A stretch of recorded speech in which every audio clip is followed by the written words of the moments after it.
If you watch YouTube like I do, you know John Kiriakou. He's everywhere, which we'll talk about in just a minute. But John, welcome to The Truth. Thank you. Good to see you. So John, if you have not followed him or watched him, worked for the CIA. He became a CIA whistleblower complaining about waterboarding. And John Brennan had him prosecuted for divulging the name of a CIA agent. He was sentenced to 30 years. 30 months. 30 months, I should say. Thank you for that correction. We already talked about the fact that I'm old. So, but 30 months, of which he served 25, I believe. John, welcome to The Truth. Thank you. Good to be with you. So are you and John Brennan in touch with each other? Have you ever spoken to him since you went to prison? No, I have nothing to say to him. I saw him on the street one time, and I looked at him right in the eyes, and he just kind of averted his gaze and kept walking. Why did he target you? I mean, there were other people that complained about waterboarding. They alleged that you unmasked an agent. Yeah, there was nobody else went public with waterboarding. I was literally the only person inside the entire CIA. And the reason why John Brennan went after me was that he was one of the godfathers of the torture program. And I outed him, and I outed those around him, and I aired the agency's dirty laundry. Well, he's not a nice person, is he? No. And is he not under investigation in Miami right now under the purview of a grand jury? He is, and this is a very serious investigation taking place in the Southern District of Florida. You know, a lot of people, especially on the left, say, well, even if he did do something wrong, the statute of limitations has expired. Actually, the statute of limitations has not expired, because if there is an effort to cover up the crime in the first place, and I believe that there is, we can get into that, that means the statute of limitations resets itself every single day. John Brennan is accused and will be accused, I believe, in a court of law of trying to deny the American people the president that they duly elected in 2016. And that's a conspiracy. That's a coup attempt, is what it comes down to. Well, do you think they resumed their activity in 2020 and were, in fact, successful? I don't think they were successful in 2020. I think that there were a lot of people who had not voted in the previous election or in several previous elections who were angered by Donald Trump, who were opposed to Donald Trump and came out. But that was a one-off. That was a one-shot deal, because those people didn't come out to vote in 2024. So you think 80 million people voted for Joe Biden? I do. 74 million for Trump in 2024? Mm-hmm. I got to really, we can spend a whole show on that. We only have about 35 minutes. I worked with a legal team in Georgia for 3 years. I've seen the evidence. I've examined witnesses, and I've cross-examined forensic accounts. Have you been following what's happened in Georgia over the last month? Yeah, and Tulsi Gabbard's down there, was down there. Yeah, they just seized all the ballots. Now that concerns me that you don't acknowledge that there was a stolen election in 2020. Well, lay it out. I mean, I'm all for seeing the evidence, but even Republican states run by Republican governors with Republican legislatures say that it's just not there. Well, that is a left-wing media talking point. So let's break it down for just a minute. Believe me, I'm not accusing you of being a left-winger, but what I do want to know is whether you still have a relationship with the CIA, and if so, what it is. I mean, I like you, John, very much. I've watched every episode, I think, with Julian Dory. I saw you on another podcast just recently. Who was the host? You come across as very trustworthy and a really good guy. I'm sorry, I've just gotten cynical, and I've gotten to the point where I really question everything that we are told. And that's healthy. I never questioned our government my entire life until my eyes became open. And now I question everything. If they say it's green, I'm wondering if it's not really red. If it's red, if it's not really white. I mean, but let me interrupt you though. Right after the 2020 election, I was asked by a friend of mine who works for Mike Lindell to participate in a conference call, and she said, "You're gonna want to be sitting down during this conference call because this thing's gonna blow the lid off the theft of the 2020 election." I said, "Great." I logged on. I'm listening to it, and they're going on and on and on about how the Italians somehow programmed satellites to intercept votes. And afterwards I said, "Are you insane? Do you have any idea how impossible what you're describing possibly could be?" And she said, "No, this is going to blow the lid off of it." And nothing ever came of it because it was nuts and it was impossible. Let me tell you the evidence that I have personally witnessed. The election in Georgia was decided by 11,778 votes. We've got 3,200 duplicate ballots on Brad Raffensperger's own Secretary of State website. Okay, if you looked at them, you would say, obviously that's a duplicate. I mean, there's a little curly Q under one of the ovals. There's some lipstick smeared on one of the ballots. I mean, we could go on of the unique identifying marks that you can discern. So 3,200 taken away from Biden, given to Trump, all of a sudden you've cut the margin in half. There are 14,000 people registered to vote by first name with perfectly sequential voter ID numbers. Impossible. Under any scenario, impossible. There were votes from UPS stores, homeless shelters, abandoned apartment buildings into the thousands. There was ballot harvesting of epic proportion, 2,000 mules. There were 4 witnesses who independently provided sworn affidavits that they saw a 20,000, roughly approximate, a pallet full of absentee ballots, which was their exact description. A pallet full of absentee ballots, all scored identically, all printed by a printer, not scored by a human hand, all made out for Biden in the State Farm Arena waiting to be tabulated. Susie Voyles, Scott Hall, Bridget Thorne, and Robin Satir are the people who witnessed that and put their name on an affidavit under oath. We took the deposition of one of the Fulton Board of Elections supervisors, and he said, yeah, we ordered 20,000 pieces of absentee ballot paper 10 days before the election. And he was asked, what did you do with it? Why did you order it? Because you can't get it, print it, mail it, get it back. And he said, well, I don't really know. And so that kind of equates with a pallet full of pristine ballots. So we think there are 20,000 fraudulent ballots that hopefully will be in the trove of documents that the FBI confiscated from the storage facility in the Board of Elections. I'll give you one further, and then we'll move on. But this is, to me, is the most compelling evidence that there is. All the Fulton County judges recused themselves in the case of Satir, Jeffers, and Perdue, as in David Perdue. And so the case went to Judge Brian Amaro in Henry County, which is just south of Atlanta. He ruled that the petitioners demonstrated a prima facie case, and he ordered the absentee ballots be unsealed and available for us to inspect.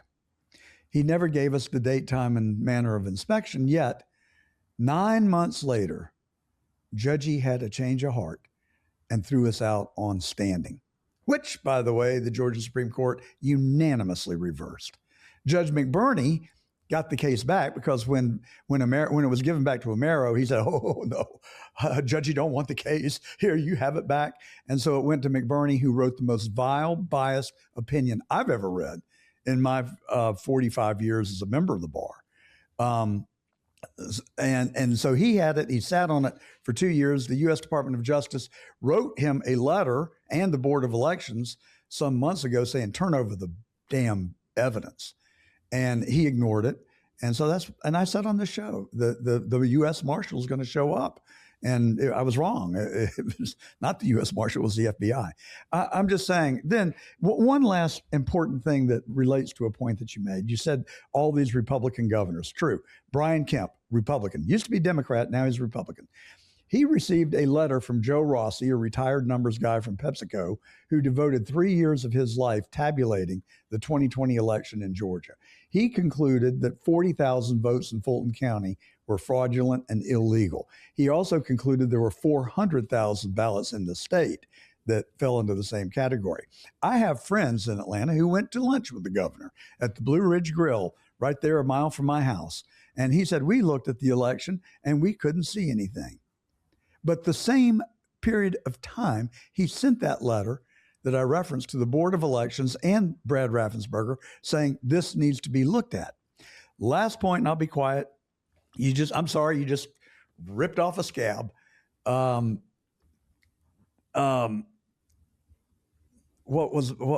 lost my thought, but I'll get it back. Hang on a second. Raffensperger. Thank you. The head of Georgia's GBI, the Bureau of Investigation, local version FBI. Of the FBI, the state agency, went to the governor and said, we've looked at this ballot harvesting and there's really stuff here that needs to be looked at. Kemp told him, don't touch it. David Perdue testified to this before the grand jury in Georgia, Fonnie Willis's grand jury. And he said that the head of the GBI told him that he was not going to look at ballot harvesting because he had the reputation of being a team player. Which team? Well, Governor Kemp's team. But who's Governor Kemp playing for? I don't know. But none of it adds up. So to me, you've got a stolen election, a cover-up, and followed by a cover-up, and flagrant, epic evidence, ample evidence to convict any and all of the people who participated in this. Well, there it is. I mean, the FBI is on the ground. Tulsi Gabbard I'm not sure exactly what she's doing, but as the director of national intelligence, it would be highly irregular for a director of national intelligence to waste his or her time on something that's not of great import. So maybe we'll get to the truth, to the bottom of it. And I think you already touched on it. I think Tulsi Gabbard is there because I do believe that those rumors about votes being changed in the middle of the night from servers in Venezuela and in Serbia are real. I've spoken with an individual who has spoken with the programmer in Serbia who offered to come here and testify if he was given protective custody. And I don't know that anything ever happened. That is secondhand hearsay, not admissible in a court of law, but it is smoke. It is perhaps probable cause to investigate it. But the other information I shared with you, that's not conjecture. That's not hearsay. That is direct evidence of fraud. So my knowledge is limited to Georgia. I spent 3 years working on it. I've looked at the fact that the media lies. I know they lie. And I'll tell you why in a second. The judges, I think, have been gotten to. I don't know by who or how. I've not actively practiced law for many years, but at my initial career, I worked at the district attorney's office and then a big law firm in corporate law. But I've watched what happens in the law for 45 years. Never have I seen judges behave the way these judges have behaved. And then third, our constitutional officers utterly failed us. So having looked at the evidence and know what I know, I said, there's nothing left to do. So I ran for Attorney General of Georgia with the promise that we would investigate election fraud in Georgia. And I did great. I just didn't win. I didn't, not going to get the chance to conduct the investigation, but I'm glad that the FBI is there. And look, we're not relitigating 2020. Sure. And I don't mean to be a one-trick pony, but I'm telling you, it's just so disturbing to me. It is fundamentally disturbing to me that people could be greedy enough and lust for power or determined enough to get their own way that they would deprive me and my family and my friends and the people of Georgia their franchise, which our Constitution depends upon. And that is exactly why this investigation in the Southern District of Florida is so important. Because I believe, and I think you probably agree with me, that John Brennan appears to be the crux of this whole situation. It's not just John Brennan didn't like John Kiriakou and so he prosecuted him. It's Brennan has his fingers in so much of what is wrong in our country right now that we really need to get to the bottom of it.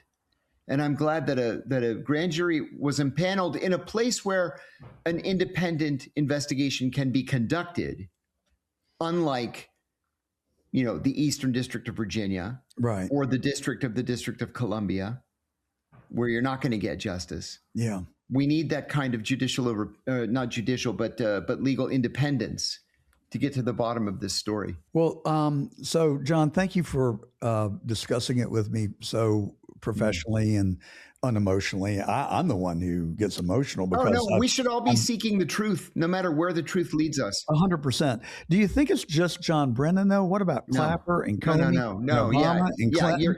You're 100% right. You're 100% right. They're all involved up to their necks in all of these different things. I was just talking about Hillary Clinton earlier today on a podcast. Somebody asked me about the split between between the Russian Orthodox Church and the Ukrainian Orthodox Church. And that goes back to Hillary Clinton. Hillary Clinton, I happen to be Greek Orthodox. Hillary Clinton purposely split the Ukrainian Orthodox Church off of the Russian Orthodox Church, where it had been for 1,000 years, just to put pressure on the Russians. And the region hasn't been the same ever since. You look at Clapper lying to Congress that the CIA, NSA et al. Don't spy on Americans. You're talking about Clapper being forced finally to admit, in response to a question from Senator Rand Paul, that Barack Obama as president had the legal authority, according to a Justice Department memo, to murder American citizens on U.S. soil who had never been charged with a crime. So yeah, it's a whole gang of people that's completely out of control, acting extra constitutionally, and they have to stop. I have said I think this federal government is rotten to its core. It is. And the more we learn about Epstein, the more we're able to see the rot. And it's beyond bad. It is demonic. It is vile. It shocks the conscience. And these people have power that they're yielding on a daily basis. And I understand John Brennan, I may have gotten this from you, held Tuesday meetings on updating who was to be assassinated and what the status was. Mm-hmm. This is shocking. In fact, there's a postscript to that. So I've spoken for a long time about what was called the Tuesday morning kill list meetings. Yeah, that's it. So John Brennan chaired this meeting at the White House every Tuesday morning at 7:00 to come up with a list of people for the CIA to kill that week. These are people who had never been charged with a crime, and the meeting was made up mostly of attorneys. Well, with that aside, as a secondary issue, one of the things that we've learned that nobody's yet talking about from this latest tranche of Epstein documents is that Barack Obama's White House counsel, a woman named Catherine Rumler, was very close to Jeffrey Epstein. And she tried repeatedly, we don't know if she was successful, she tried repeatedly to connect Epstein with John Brennan. There was one email that she sent to Epstein saying, "Hey, John Brennan, CIA director, gave me the CIA's highest honor today. Pretty great, huh?" And then later on, she says, she says to Epstein, "You're going to be in Washington next week. I want you to meet John Brennan. Let's get together for lunch, the three of us." Why? Why would John Brennan need to be in touch with Jeffrey Epstein? And then we learned in this latest tranche of Epstein files that Epstein's attorney repeatedly reached out to the CIA and to the National Security Council to ask for a letter confirming that Epstein was working on behalf of the CIA. Well, what do you think? What year was the conversation with Obama's White House counsel? I guess that would have had to have been like 08, 09? Oh, no. This was 2015. It was late. 2015, Yeah. 2016. Oh, yeah. Okay, Yeah. right. It was late. One way to look at that is if Epstein was CIA, he would not have needed an introduction Yeah, to no, Congress. yeah, he wasn't CIA. I have no doubt that he offered himself up. I have no doubt that he probably did things on behalf of the CIA. He was most definitely an Israeli asset. There's no question about it. I believe that. He's been outed. He's an Israeli asset. But it looks like he was also doing some work on behalf of MI6 in the UK and MI5 and maybe the Germans. I don't know the difference between MI6 and MI5. Oh, MI5 is the British version of the FBI, and MI6 is the British version of the CIA. I thought that's where you were going to go with that. So yeah, he was an intelligence peddler. He was trying to ingratiate himself with everybody just so he could call in favors later. And blackmail people. And that was where he got his power from, right? Certainly. So since we do have limited time, can I just fire some questions at you and let's get short answers? Who killed the 35th president of the United States in your opinion or belief? See, you put me on the spot with the very first. Hey, this is the starting point for me. Immensely unpopular. But I believe that we need to give very, very serious investigation into the Israeli involvement in the Kennedy assassination. I don't believe. In fact, I know for a fact that not all of the Kennedy documents were released in this latest final tranche. If you're going to get convicted of murder, you'd much rather be convicted of destruction of evidence, I think, than exactly. Exactly. So I never had the false expectation that we were going to really get a smoking gun. But I was home from the fourth grade when Kennedy was assassinated. I had the flu. I'd been in bed for 3 days, and I woke up at noon. It's like I can play this back in my mind, and wow. I thought to myself, if you don't get your butt out of bed, you're never going to get well. And I knew my mom watched As the World Turns every day at 1 o'clock. So I scrambled out of bed and I changed my clothes and walked down to the family TV black and white television set in the basement. And as I was walking down the stairs, my mother heard me and she said, "Oh, John, come sit next to me." And she was really a sweet, sweet person. And I loved her to death and she loved me. And so I didn't think that was very surprising that she would say that, but it sounded foreboding, the tone of her voice. And I sat down next to her. I said, "Mom, is everything okay?" She said, "No, John, the president has been shot." Now, as a 10-year-old, I remember trying to process what she was telling me because I'd never heard of someone getting shot other than in the movies. Violent crime was not a part of my reality. And so we sat in front of that TV for the next 4 days. And my heart broke for the First Lady, literally broke, and for her children. And I saw John in the rotunda lift the flag of the casket looking for his father. That image haunts me to this day. I saw him saluting the horse-drawn carriage with his father's casket. The sadness that I experienced when I relive this is overwhelming. And then my dad and I were sitting there watching television on Sunday morning, and I saw Jack Ruby on live television shoot and kill Lee Harvey Oswald. So these images have haunted me. My intellectual curiosity has driven me to read everything I can get my hands on, look at every video, talk to everybody. I went to Dallas just in November of this year and talked to witnesses and people who had a close connection.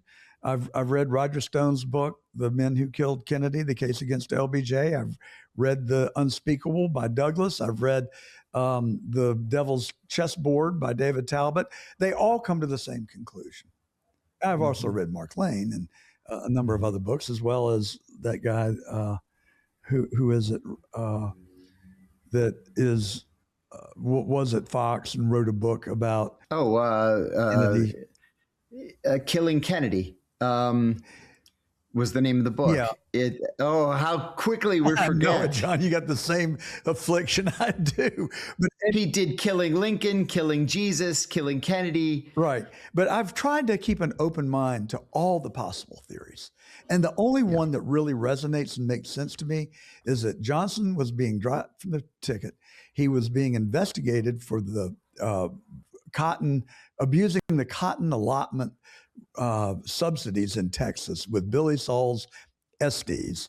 And he was under investigation, and Mac Wallace was convicted of murder of the agricultural commissioner in Texas, who was Johnson's protege and alleged hitman. There was no paraffin on Lee Harvey Oswald. There were no fingerprints in the sniper's nest, but there was a fingerprint of Mac Wallace, who was convicted by a jury of 12 men and women in the assassination or the murder of the agricultural commissioner. The judge reduced the sentence to time served and put him on probation. He never spent a day in jail. So I think, with reason, that Johnson ordered it, Dulles carried it out, and Hoover covered it up. Americans have very little understanding of just how evil the Dulles brothers were. We're still paying for their crimes 3/4 of a century later. It's just awful. If your viewers haven't had a chance to read The Devil's Chessboard, I would highly recommend it. It's an exceptionally well-researched book. Mr. Talbot was the first guest we had on this program. Oh, no kidding. 2.5 years ago. And he and I actually sparred a little bit, but we did it respectfully. And we left on very good terms. I really liked him and trust him. But so if our own government killed Kennedy, which is what I believe, and what else is true? Who killed his brother, Bobby? Who killed MLK? There was a civil case in Tennessee, and the jury of 12 men and women found that the guy that was convicted of killing Martin Luther King was not the assassin, but it was most likely a conspiracy that involved our government. And in fact, Martin Luther King's own children never believed that James Earl Ray killed Martin Luther King. No, we had his cousin on The Truth a couple of months ago. She said none of them believed that James Earl Ray killed. None of them. The conventional wisdom is that it was the FBI. I went to the Lorraine Motel. I'm sure you have too. My son went to Rhodes in Memphis, so I went there. So I used to jog, and I'd jog from our hotel, the Peabody, up to the Lorraine. Well, I went to the spot where the guest house was, where James Earl Ray was allegedly staying, and from where he allegedly took the shot. But listen, this is the situation. The setting was so ridiculous. I just can't wrap my head around it. We're supposed to believe that he was in this tenement rooming house in the communal bathroom, which had a view barely of the Lorraine Motel, and that he stood in that bathroom for 6 hours waiting for Martin Luther King to appear. Nobody else in the whole building had to use the bathroom for 6 hours. He just stood in there with a rifle, no less.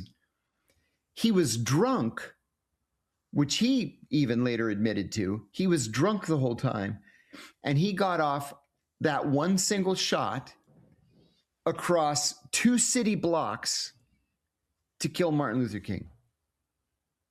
I just don't believe it. Who done it? I think the FBI did it. I mean, we already know with 100% certainty, because the FBI has finally admitted to it, that they actively tried to get Martin Luther King to commit suicide. They sent him poison pen letters saying that they were going to out him as a philanderer and a cheater and a communist. He was. Sure he was. Based on hearsay, someone that was very close to him. Oh, yeah, everybody knew he was a cheater.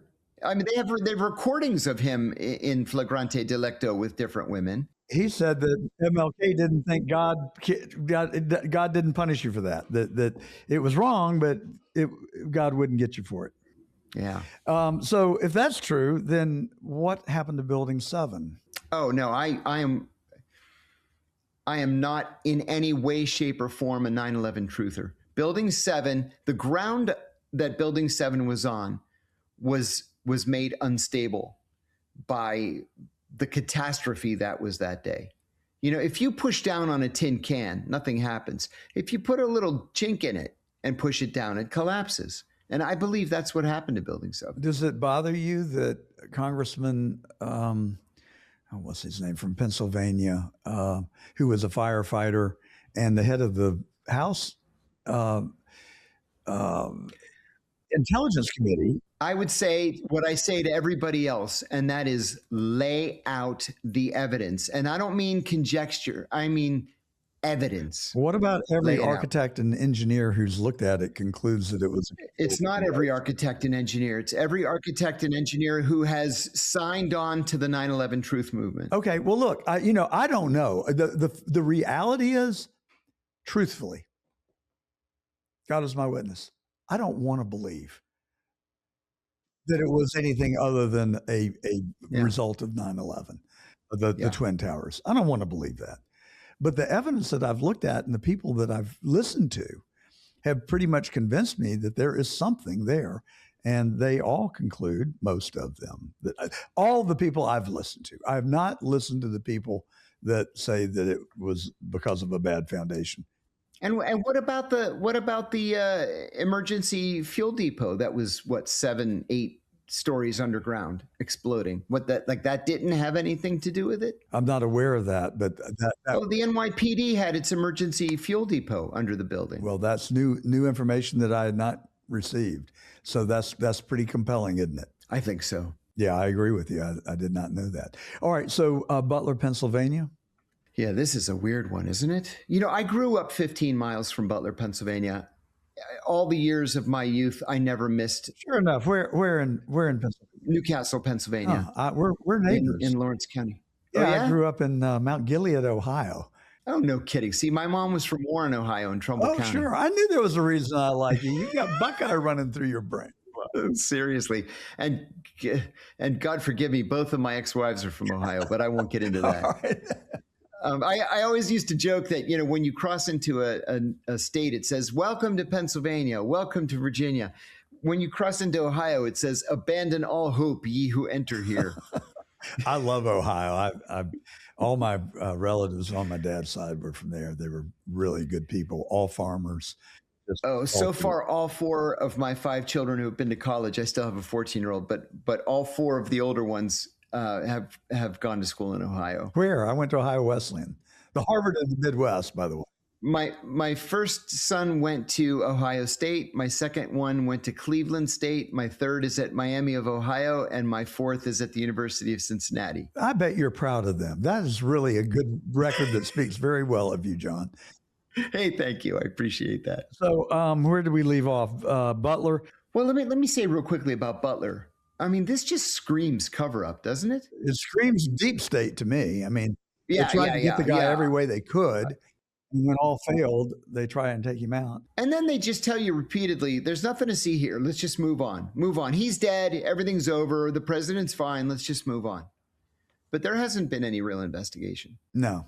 Maxwell Urich's van was impounded right after the shots were fired. He was named as a person of interest. He had gauges in his ear, which he had removed, and he had scars on his ear. He fought in the Ukraine. He was in Portland. He was in Atlanta. He was in D.C. And he was arrested at a Trump rally in 2016. His parents owned Urich Munitions in Mesa, Arizona, and were known to have traded arms with third world countries and believed to have had CIA ties. Urich also supposedly knew the guy who tried to take a crack at the president in West Palm Beach. And they were both in the Ukraine at the same time and were believed to have known each other. Zoom in on the corpse on the AGR building, and you can see, I think, pretty distinctively that the shooter had scars on his ear. And Crooks had no scars. He had no pierced ears. I think it was Urich that fired the shots. And I don't know. They what do you call it? Cremated the body. 10 days after the Mm-hmm. attempted assassination. It just stinks to me. And there were breadcrumbs from Gallery Place in Washington to Crooks's house. And every time Crooks went to the firing range, somebody went with him and their names were redacted. So that concludes nothing except there's a lot of smoke that needs to be looked at. Mm-hmm. There's a lot of suspicious, sketchy stuff. What about Charlie Kirk? What do you think? I don't think it was the Egyptian military or the Egyptian Air Force, as Candace Owen has been screaming from the rooftops. I don't know. I'm torn on this one. Yeah, me too. I knew Charlie. Charlie was the smartest human being I have ever known. You know, I have to say, I was surprised at how hard I took his death. Me too. I never met the man. Enjoyed his videos and his speeches.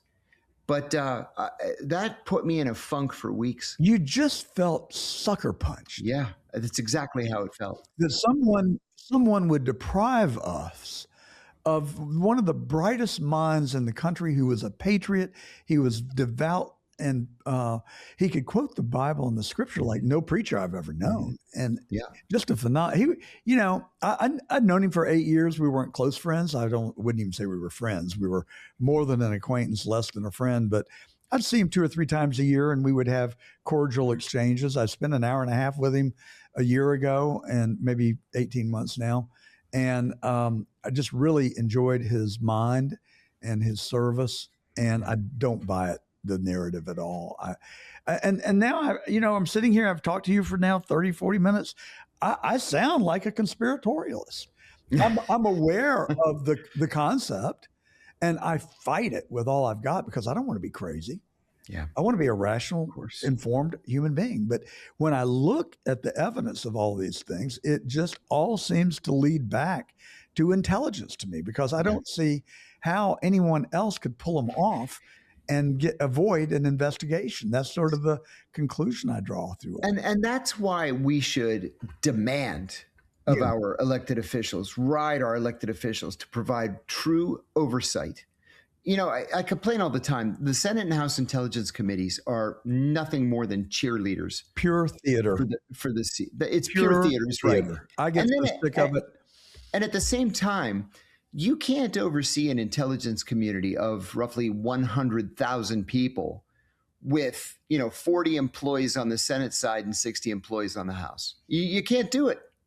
And they know you can't do it. How many of those people, that 100,000, if that is the number, are embedded in the media in America and in other federal agencies? Well, I'm glad you brought that up, and I'm cognizant that we have a minute, but I'll tell you really quickly. Operation Mockingbird, where the CIA was recruiting American journalists, it doesn't happen anymore. Congress outlawed it, but it doesn't need to happen because they control the American media. And we know that thanks to a Freedom of Information Act request filed by Jason Leopold of Bloomberg, where the CIA was threatening journalists with silly sanctions. We will never invite you to the Christmas party again. We will never give you an off-the-record quote, or a quote on background if you publish such and such an article. They don't need to recruit American journalists anymore because they control journalism. I got 2 more questions for you real quick. Number one, why are you still alive? Or how are you still alive? I mean, you are really on thin ice with hot skates, aren't you? I took their best shot and I came out stronger on the other end. And frankly, I'm so vocal, too many people would miss me. Sunshine, the best distant thing. It is. Yeah. Am I in danger? No, I don't worry about it. My megaphone is so small. But then I think about it, taking me out would be a good way to send a signal to everybody else. I mean, you're going to talk about us. This is what can happen to you. So the thought crosses my mind. I asked a friend of mine who was very high in government if he thought that I needed to temper my remarks or be worried. He said, nah, not really, but I'd be aware of my surroundings. And if you ever see a drone, run for cover. Yeah, I would agree with both of those. Yes. I don't know. Last question. Will you come back? I really thoroughly enjoyed it. Oh, of course. Of course. Good to talk to you. Good to meet you. All right. Thank you so much. Look forward to the next time. And that is the truth.